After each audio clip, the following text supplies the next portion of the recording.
Sebelumnya kami dari mahasiswa Universitas Borneo Tarakan, Fakultas Perikanan dan Ilmu Kelautan, Prodi Teknologi Hasil Perikanan. Kami dari kelompok 2 ingin mewawancari kakak mengenai AI terhadap nilai-nilai Pancasila.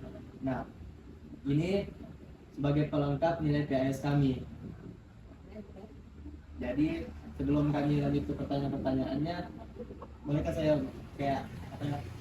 Kenalkan lah, nama kakak siapa? Tuh. Dari siapa dulu? Dari saya? Ya, boleh. Jadi perkenalkan, nama saya Siti Ega Lita. Kalian bisa panggil saya Ega. Biar Kalau saya nama saya Mr. Hudana, bisa dipanggil Mita. Dan berarti dari Kak Mita sama Kak Ega ya? Iya betul. Oke. Kita lanjut ke pertanyaan pertama. Kalau kakak siap? boleh? Menurut kakak, makin maju AI ini ngaruh nggak sih ke cara Gen Z jaga nilai-nilai agama? Ya, dari pandangan Gen Z ya, dengan nilai-nilai agama. Ngaruh sih, karena mungkin ya, kan kalau misalnya nih lewat AI, contohnya lah kayak ada kajian online atau apa, mungkin itu kayak menjangkau bagaimana yang jauh, atau yang berkendara kendaraan atau apa kan, mungkin kita bisa kayak mengaksesnya lewat internet, kayak kita belajar nih dari internet gitu. Nah, jadi kayak bisa ada kayak Kajian lah. kajian. Terus kayak uangnya terjangkau, mungkin minimnya apa? Jangkauannya kan terjangkau, waktu juga waktu. Kayak kapanpun kita mau mengakses tuh bisa kan. Nonton kajian bisa lewat AI kan, perlu kita gunakan dengan baik. Itu sih. Kalau kayak contohnya kayak hal negatifnya tuh kayak terlalu dari agama ya, sebenarnya kan ada orang mengikuti itu kayak mohon maaf ya, kayak porno kayak gitu kan kayak tidak baik tuh bagi agama. Jadi itu sih kayak negatifnya bagi sila yang lain. Jadi menurut kakak, apakah AI itu membuat orang jadi lebih peduli terhadap sesamanya atau malah jadi lebih nggak peka? Kalau peduli ya, misalnya nih kita bermain gadget ini kan kayak terlintas di scroll kita nih kayak tentang edukasi tentang bullying atau tentang kayak peduli terhadap sesama kita. Ya, mungkin kita ya terlintas kenapa kita harus peduli nih sama teman kita, sama di sekitar kita. Jadi kayak iya kayak mendukung kita untuk peduli terhadap sesama gitu. Juga bisa kita mungkin kan kalau kita mau membantu sama manusia ya, kita bisa buat video edukasi mengenai mungkin bullying atau hal-hal lain kan, terus kita aplikasikan ke sosmed ini agar kita menggunakan AI dengan baik. Kalau untuk masalah peka tidak pekanya tuh tergantung orangnya, kayak Iya. ada peka ada enggak. Mungkin Mungkin adanya edukasi ini kayak supaya kita tergerak aja tuh kan. Cuma sebenarnya tuh kayak tergantung orangnya sih, kayak mau peka atau enggak. So, jadi kayak misalnya kita buat video, nah itu dari orang lain dia mau peduli sama video atau tidak. Iya, kembali ke diri masing-masing. Siapa tahu dia nih orangnya nggak peka, tapi dengan dia kayak selalu nonton edukasi tentang kepekaan terhadap orang atau peduli terhadap orang, mungkin dia tergerak gitu nah, kayak Yang dulunya tidak peka sekarang bergerak sama-sama. Oh ya Kak, AI ini menurut Kakak bikin kita makin nyatu atau makin pisah-pisah sama teman-teman? Menurut saya sih, ini bisa menyatukan, bisa juga memisahkan. Dua sisi. Iya, yang menyatukan itu seumpama kita ini kita gunakan aplikasi AI kan, cari teman di luar atau seperti aplikasi Anonymous ya. Ini bisa memperluas jangkauan teman kita cari teman baru, tapi satu sisi lain lagi kita lupakan teman nyata kita, teman nyata yang dulunya kita sama-sama kan sebelum dapat teman baru di aplikasi atau AI ini. Jadi kita lupa, kita lebih fokus ke AI kita. Juga ada juga kalau misalnya kita tuh kayak AI ini kita kayak WhatsApp lah, kita sering singgung-singgungan, itu kan bisa mengurusi silaturahmi kita kayak. Kan ada tuh sering para anak muda tuh kayak singgung-singgungan lewat sosmed. Itu kan kayak negatif ya, nggak bisa. Positifnya kita dapat teman lebih banyak. Kalau luas lagi ya. jangkauan kita, negatifnya itu bisa memutus tali silaturahmi. Ada lagi? Gini Kak, AI itu bikin Gen Z jadi lebih mikir sebelum ambil keputusan atau mau coba untuk arus yang tak bisa dulu. Nah, device nih.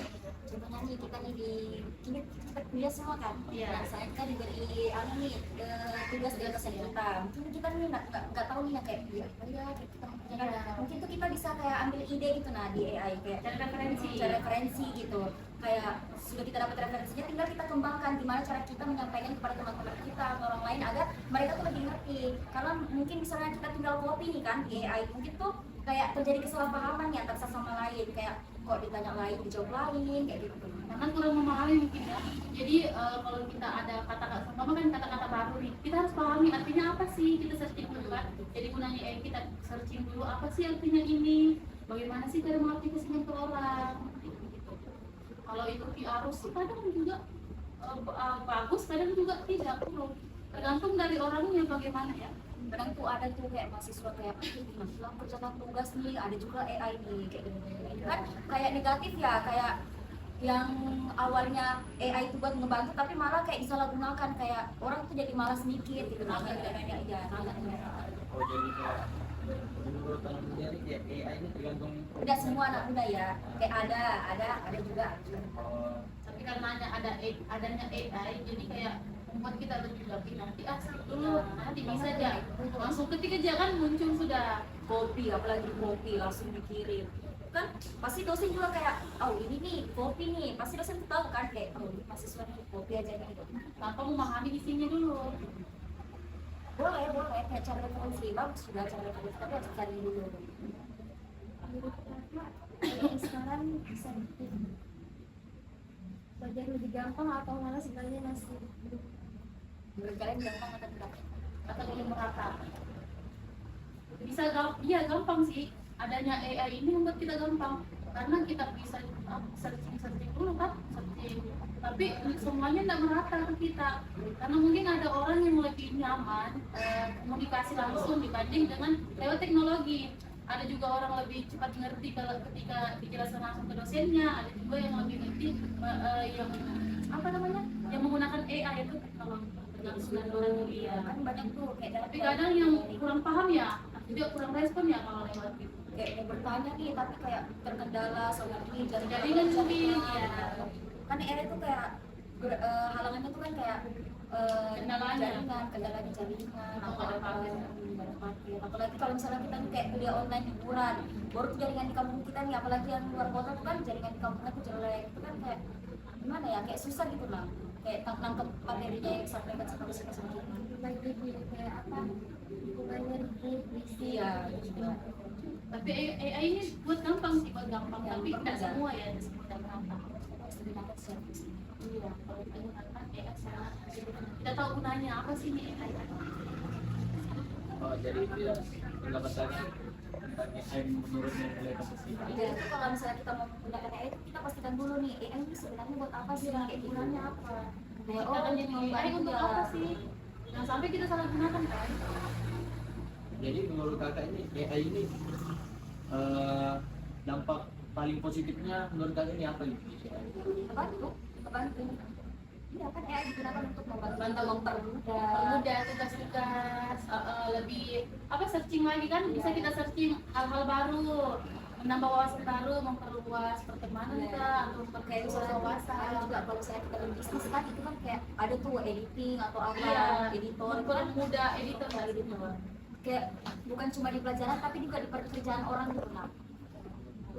Pernah gak terlintas di pikiran kakak tuh kayak insecure tuh nah sama AI, kayak pemikirannya luas gitu? Mungkin kalau insecure ada kali ya, cuma mungkin kayak kita kembali lagi kayak kita manusia loh, kayak yang buat AI itu manusia, masa kita mau dikalahkan sama AI, masa kedepannya kita mau dikalahkan sama robot kan, kayak jadi dari kita kayak oh, aku nih harus kayak gini nih, berpikir kritis dengan adanya AI ini, mungkin kayak berpikir kritis ini harus lebih gitu nah. Iya. Ya, itu sih. Ya. Ada lagi kan? Dari pertanyaan kita yang sebelumnya, kakak ada terlintas nggak di pikiran apa yang harus dilakukan Gen Z atau anak muda sekarang ya supaya saya bisa bisa AI ini? Mungkin lebih berpikir kritis lagi nggak sih, lebih berpikir bahkan ini AI kok pintar betul ya, kayak mengalahkan ya, kayak aku kayak standar aja, tapi AI ini kayak wah banget kan. Jadi kita ambil positifnya lah. Oh AI ini begini, jadi kita lebih berpikir kritis lagi ya dong. Oh aku harus kembangkan lah ilmuku, aku harus kembangkan, mungkin aku yang ini sedikit aja kan mungkin lebih luas lagi, tapi ini terbantu dengan AI ya, kayak apa sih cari Ya, cari ide gitu kayak. Dan juga kayak AI itu nggak bisa ya kolaborasi antara manusia. Kalau kita kan sama manusia kan bisa nih kayak bekerja sama, kerja atau apa dalam bidang kerja atau kerja kelompok lah. Kalau AI kan dia tuh cuma lewat HP, nggak lewat kayak Teknologi. iya, kayak nggak ada feeling to feeling, nggak ada kayak Sentuhan, iya sentuhan. nggak ada Jadi emosional. itu sih kelebihan manusia daripada AI. Kayak mereka tuh cuma kayak mereka cuma aplikasi loh, kayak cuma kayak yang dibuat kayak gitu. Jadi kayak nggak setara sama manusia, nggak setara sama Tuhan. Intinya memang Pemikirannya si juga. AI teknologinya mantap ya, tapi lebih bagus, lebih dominan manusia, karena manusia yang ciptakan AI kan masa mau kalah.